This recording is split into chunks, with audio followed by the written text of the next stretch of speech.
Hoje estamos olhando para um caso da segunda parte do século XIX. Então sente-se enquanto vamos para os Estados Unidos da América. Emmeline Lucy Bates nasceu em junho de 1838 em Barry, Vermont. Ela cresceu como a sétima de 12 filhos em uma casa movimentada, típica da época. Em 1857, aos 18 anos, ela se casou com Horace Meeker, um jovem trabalhador rural que viajava de cidade em cidade em busca de trabalho sazonal.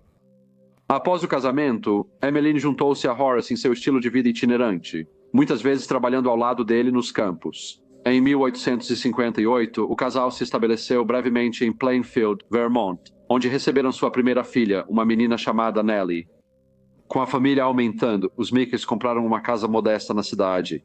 Em 1859, eles comemoraram o nascimento de seu segundo filho, chamado Cecil.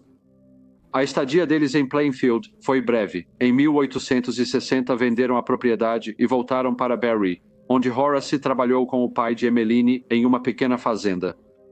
Emmeline, agora com 2 filhos, focava em cuidar deles e administrar a casa. Em 1861, Emmeline teve seu terceiro filho, Almon Lewis, mas a alegria foi ofuscada pela tristeza. Em outubro, o jovem Cecil pegou difteria, doença devastadora chamada praga das crianças. A doença, muitas vezes fatal para crianças menores de 5 anos, matou Cecil antes dos 2 anos, deixando a família desolada. Em 1862, a Guerra Civil causou mais agitação quando Horace se alistou no 6º Regimento de Infantaria de Vermont. Com o marido na guerra, Emmeline assumiu as grandes responsabilidades de cuidar da fazenda do pai. Além de cuidar de seus filhos pequenos, seus dias eram preenchidos com trabalho árduo, arando campos, plantando batatas, carregando esterco e transportando pesados baldes de seiva para a operação de cultivo de açúcar de seu pai. Seu trabalho incansável por mais de 2 anos mostrou resiliência e determinação ao sustentar a família na ausência do marido. Horace voltou para casa em maio de 1864, marcado física e emocionalmente pela guerra. Apesar de sobreviver, diferente de mais de 5.000 homens de Vermont na Guerra Civil, sua saúde ficou permanentemente comprometida. A guerra o deixou debilitado e com doenças crônicas, e até 1870 ele já tinha perdido quase toda a audição. Emmeline também sofreu um destino semelhante, já que sua audição se deteriorou ao longo dos anos que se seguiram. Teorias médicas indicam que a perda auditiva deles pode ter sido causada pela sífilis, doença que Horace provavelmente pegou no serviço militar. E passou sem saber para sua esposa. Apesar das dificuldades, os Meekers buscaram construir uma vida própria. Usando a pensão militar de Horace, eles conseguiram uma hipoteca em uma fazenda perto de Duxbury Corner, onde esperavam encontrar alguma estabilidade. Nessa época, Nellie, sua filha mais velha, já tinha saído de casa para viver por conta própria, enquanto Almond, o filho adolescente, ainda morava com eles. Os vizinhos o chamavam de Simplório, apesar de seu papel fundamental ao ajudar a mãe na fazenda, especialmente enquanto a saúde do pai piorava. Em 1879, Horace recebeu uma carta que preocupava seus meio-irmãos muito mais jovens, chamados Alice e Henry, que haviam sido colocados em um orfanato depois que sua mãe, uma mulher chamada Mary Hates, mas não cuidava mais deles. Mary, madrasta de Horace, era bem mais jovem que seu pai, Orrin Meeker, que se casou de novo após a morte da mãe de Horace. Mary e Orrin tiveram 2 filhos, Mary Jane, Alice, nascida em agosto de 1870, e Henry, nascido em julho de 1872. O orfanato onde Alice e Henry viviam estava superlotado, com poucos recursos e mal equipado para cuidar dos residentes. Incluía órfãos e pessoas com deficiência. A vida lá era dura, especialmente para Alice, que lutava para se adaptar. Sua desobediência e espírito a tornaram alvo do supervisor, que considerava seu comportamento difícil de lidar. Henry, mais jovem e contido, se adaptou facilmente, mas a tensão de cuidar de muitas crianças com poucos recursos tornou a presença de Alice especialmente indesejada, pois ela queria aliviar o fardo. O supervisor escreveu para Horace perguntando se aceitaria as crianças. Ele sugeriu que a cidade desse aos Meekers uma quantia combinada para criar Alice e Henry até a maioridade. Embora a soma estivesse longe de ser substancial, as crianças representavam 2 pares extras de mãos que poderiam ajudá-lo com as demandas implacáveis da vida na fazenda. Sem consultar a esposa, ele aceitou a oferta.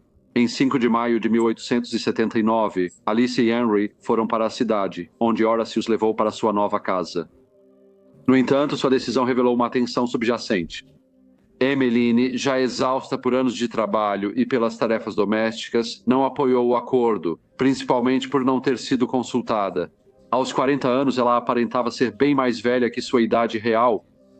Seu rosto marcado e jeito ríspido mostravam anos sob o sol, arando campos e cuidando do trabalho duro rural. Para ela, Alice e Henry não eram família, mas obrigações extras, e logo passou a desprezar especialmente Alice. Henry era quieto e obediente, evitando boa parte da raiva de Emmeline ao se misturar ao fundo e obedecer. Alice, porém, tinha dificuldade em se adaptar. Seu espírito entrava em choque com a autoridade de Emmeline e logo virou alvo de suas frustrações. As punições eram rápidas e severas. Por pequenas infrações, Emmeline usava o cabo da vassoura para bater em Alice. Com o tempo, a crueldade cresceu quando as surras já não bastavam. Emmeline passou a negar comida à jovem, tornando-a faminta e mais vulnerável. Os vizinhos dos Meekers, Charles Amlington e sua filha Jeannie, alugavam uma casa em sua propriedade. Numa noite de verão de 1879, Jeannie estava sozinha em casa quando ouviu um grito agudo, claramente de uma jovem menina. Pouco depois, ela ouviu batidas repetitivas, que interpretou como os sons de Alice sofrendo outra surra severa. Charles também testemunhou em primeira mão o comportamento abusivo de Emmeline. Certa vez ele a viu bater em Alice e ameaçar açoitá-la até a morte. Infelizmente, esses incidentes não foram isolados, e os Yamingtons e outros locais observaram inúmeros atos de crueldade, mas ninguém jamais interveio. Por medo, indiferença ou normas sociais, a inação da comunidade permitiu que o abuso continuasse sem controle. Na manhã de sábado, 24 de abril de 1880, apenas 11 meses depois que seus meio-irmãos Alice e Henry vieram morar com ele, Horace Meeker notou que Alice estava desaparecida de casa. Preocupado, ele perguntou à esposa se sabia para onde a garota foi. Emmeline, aparentando estar bastante despreocupada, disse casualmente que Alice deve ter pegado algumas de suas roupas e fugido durante a noite. Horace achou a explicação perturbadora, mas evitou insistir no assunto. Ele precisava encontrar a menina, porque sem a esposa saber, havia conseguido que outra família a acolhesse. Decidiu que tirá-la do ambiente hostil de casa lhe daria chance de uma vida mais pacífica. Após horas sem notícias de Alice, ele sugeriu à esposa que a procurassem, mas Emmeline preferiu esperar. Sua atitude despreocupada e tom de desdém o surpreenderam. Seu raciocínio era que Alice havia fugido por vontade própria e procurá-la seria inútil. Com o passar do dia e a notícia do sumiço de Alice se espalhando, vizinhos começaram a questionar o ocorrido. Quando pressionada, Emmeline deu respostas vagas e inconsistentes, ora dizendo que Alice havia fugido, ora afirmando não saber onde a menina estava quando Almond foi questionado. Seu relato sobre a noite anterior não estava alinhado com o da sua mãe. Quanto mais conversavam, mais suas histórias divergiam, com pequenas diferenças virando grandes contradições. Essas inconsistências, somadas ao comportamento frio de Emmeline e sua recusa em procurar Alice, aumentaram as suspeitas dos vizinhos de que algo estava muito errado. Os moradores locais, que há muito tempo estavam desconfortáveis com o tratamento de Emmeline para com Alice e que frequentemente presenciavam seus castigos severos e atitude indiferente para com a menina, estavam particularmente preocupados com a criança. Após ouvirem as versões de Emmeline e Almond sobre o sumiço repentino da menina, concluíram que Alice não havia apenas fugido, dado seu estado frágil e falta de recursos. Com a divulgação do desaparecimento da menina, o desconforto na comunidade aumentou. Todos sabiam que Emmeline era cruel e insensível e suspeitavam de algo mais sinistro. Com as suspeitas crescendo, alguns moradores preocupados decidiram agir. Jacob Foss e Eba Huntley foram designados para conversar com o delegado local, Frank Atherton, e relatar o desaparecimento de Alice e o histórico de maus tratos de Emmeline, e as inconsistências preocupantes nas contas dele e de Almond. O delegado, embora inicialmente cético, ouviu atentamente seus depoimentos e então decidiu que, devido à crescente ansiedade da comunidade, ele investigaria o assunto mais a fundo. Em 26 de abril, policiais foram à casa dos Meeker interrogar Emmeline e Almond. A princípio, ambos disseram que Alice havia fugido e não sabiam onde ela estava. Porém, os oficiais perceberam a influência da Sra. Meeker sobre o filho e decidiram interrogar Almond separadamente. Eles levaram o menino para os escritórios de um homem chamado Sr. E. F. Palmer, onde poderiam falar com ele longe da presença intimidadora de sua mãe. Almond rapidamente se desmoronou sob o peso do interrogatório e confessou o horrível crime. Ele contou que sua mãe passou a ver Alice como um fardo insuportável, tornando-se cada vez mais ressentida. Uma noite, ela confidenciou a ele, declarando que Alice estaria melhor morta. Almond relatou que sua mãe via a menina como fonte constante de problemas e disse não suportar mais sua presença em casa. Apesar de perturbado, Almond afirmou aos oficiais que não a contestou. Em vez disso, ele ouviu em silêncio e finalmente concordou em ajudá-la a realizar o impensável. Ele disse que, a princípio, ela elaborou um plano para levar Alice para o deserto e abandoná-la para que ela pudesse se perder e desaparecer, mas ele disse aos oficiais que rapidamente descartou essa ideia, sabendo que seria muito arriscado e improvável de dar certo. Ele disse que, em vez disso, sua mãe elaborou outro plano, um que parecia bastante simples, que eles a envenenariam.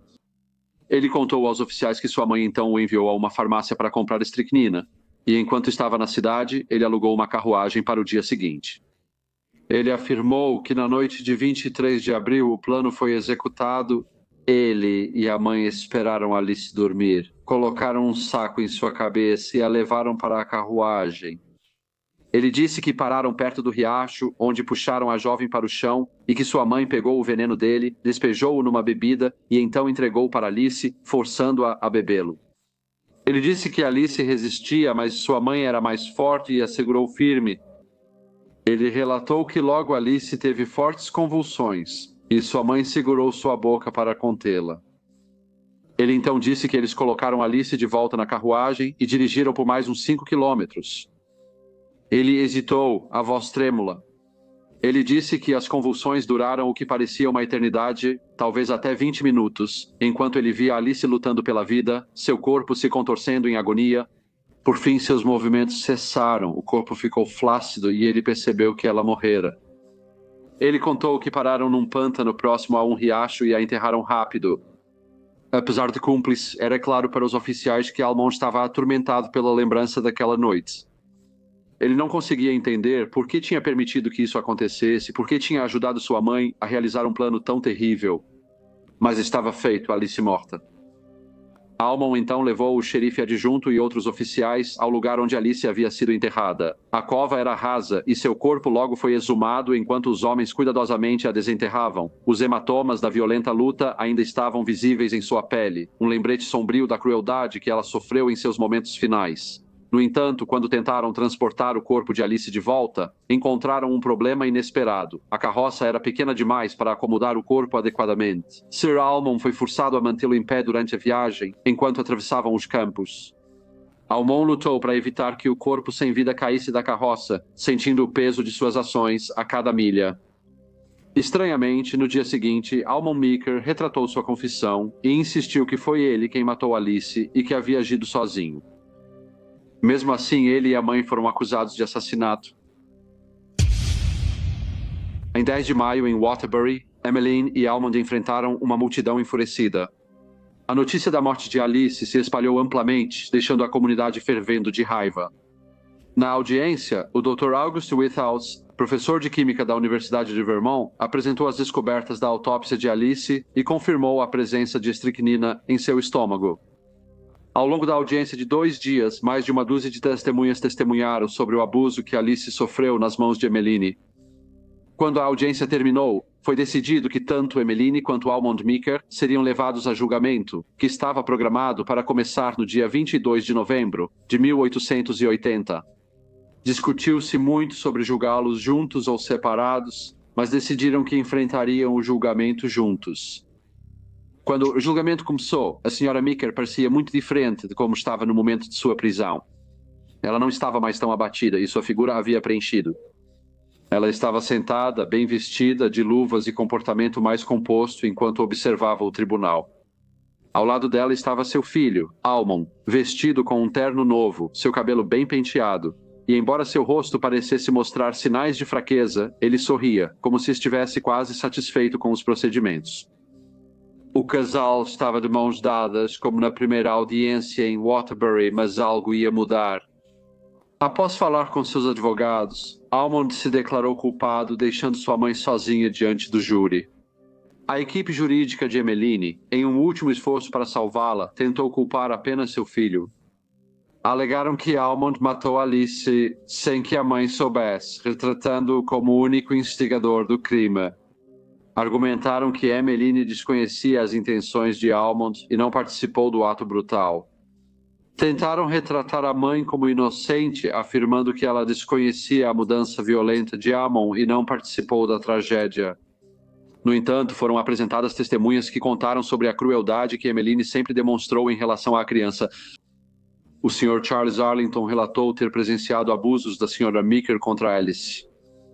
Ele relatou que ouviu ela gritar: "Vou te bater até a morte se não se comportar", enquanto a criança implorava para ela parar e prometia fazer qualquer coisa. O Sr. Arlington contou ao tribunal que, ao visitar os Meeker, viu a menina tricotando e a Sra. Meeker arrancou o tricô de suas mãos e a repreendeu severamente, gritando: "Você não sabe tricotar melhor que isso?" Depois, ela bateu na cabeça da criança e repetiu a ameaça: "Vou te bater até a morte e não vou te deixar vivo." Em outra ocasião, o Sr. Arlington relatou que, ao voltar tarde para casa, viu a Sra. Meeker no galpão, batendo na menina com uma tira de madeira. Ele relatou como a criança implorava por misericórdia, prometendo obedecer se o abuso cessasse. Outro testemunho, chamado Sr. Henry, forneceu um relato perturbador do abuso repetido. Ele observou: "Ele disse que viu a Sra. Meeker bater na criança com um bastão, puxá-la pelo cabelo e persegui-la até o campo. Certa vez, ao tentar fugir, a criança foi agarrada pelo pescoço e empurrada de volta para casa pela Sra. Meeker. Ele disse que no último outono, na colheita de grãos, a menina e o menino fugiram juntos. A menina tropeçou e caiu, momento em que a Sra. Meeker a agarrou pela orelha, levantou-a do chão, arrastou-a por vários metros e gritou: "Vou te ensinar a fugir toda vez que uma equipe chegar?" Ele continuou a dizer que em outro incidente, a criança correu morro acima atrás da casa, perseguida pela Sra. Meeker, que não conseguiu alcançá-la, frustrada. A Sra. Meeker gritou ao marido: "Por que trouxe isso para me atormentar?" A Sra. E. Huntley, outra testemunha, corroborou os sombrios detalhes da vida da criança. Ela descreveu a menina como uma jovem excluída e sem alegria. A Sra. Huntley costumava convidar Alice para brincar com sua filha. No entanto, a única resposta que ela já recebeu foi um sorriso fraco e triste. O tribunal permaneceu em silêncio diante dos depoimentos angustiantes que revelaram um quadro sombrio da vida da criança com a Sra. Meeker. Cada relato aprofundava o sentimento de indignação entre aqueles que ouviam os detalhes chocantes. Esses depoimentos minaram severamente os argumentos da defesa, pois tantas testemunhas observaram o comportamento abusivo da Sra. Meeker em relação a Alice nos meses que antecederam o assassinato, o contraste gritante entre a descrição da defesa de Emmeline como uma espectadora inocente e as testemunhas que deram relatos detalhados de sua crueldade para com Alice deixou pouco espaço para dúvidas. Parecia claro que Emmeline Meeker desempenhou um papel significativo nos eventos que levaram ao assassinato, minando a tentativa da defesa de absolvê-la de responsabilidade. Emmeline Lucy Meeker, não dissuadida pelos seus advogados, escolheu depor em sua defesa. Seu depoimento foi extenso e detalhado, enquanto relembrava a infância difícil e as adversidades que enfrentou. Ela falou sobre a perda de seu filho Cecil, a partida do marido para a guerra e anos de trabalho árduo que a desgastaram. Ela relatou tudo com nostalgia amarga, mas ao chegar aos eventos de 23 de abril, sua memória estava curiosamente nublada. No entanto, seu depoimento não conseguiu convencer o júri. Eles perceberam suas evasivas e contradições, e Emmeline Lucy Meeker foi considerada culpada pelo assassinato de Alice. Quando o júri entregou-lhe o veredito, eles fizeram isso com pouca simpatia. Após o Tribunal do Condado ser considerado sem erro, Emmeline Meeker e seu filho Almond foram condenados à morte. Eles foram transferidos para a prisão estadual. O veredicto e as sentenças foram apelados e revisados pela Suprema Corte, mas a decisão do Tribunal do Condado foi mantida. Sob custódia, Almond fez uma confissão detalhada. Seu relato mostrou o aumento do ressentimento da mãe e sua influência manipuladora sobre ele. A confissão serviu de base para novo recurso, pois sua defesa alegou que ele agiu sob influência da mãe e não foi o principal autor do crime. O recurso gerou debates intensos e, eventualmente, sua sentença foi comutada para prisão perpétua. A decisão trouxe encerramento a um caso que cativou o público e levantou questões sobre culpabilidade e a influência do poder nas famílias. Em 30 de março de 1883, às 13h30, Emmeline Lucy Meeker foi enforcada. 125 pessoas estavam lá para testemunhar o espetáculo. Quando perguntada por uma palavra final, respondeu: "Que Deus perdoe a todos por me enforcarem, uma mulher inocente", e apontou para o xerife adjunto. Ela afirmou ser tão inocente quanto o homem presente. A família de Emmeline não compareceu ao enforcamento nem reclamou seu corpo para enterro. Emmeline Meeker foi a primeira mulher legalmente executada em Vermont. Ela foi enterrada no cemitério Ascutney, no condado de Windsor. Olá a todos e muito obrigado por ouvirem como de costume. Por favor, deixem quaisquer comentários ou feedback que possam ter e espero ver todos vocês novamente no próximo Briefcase.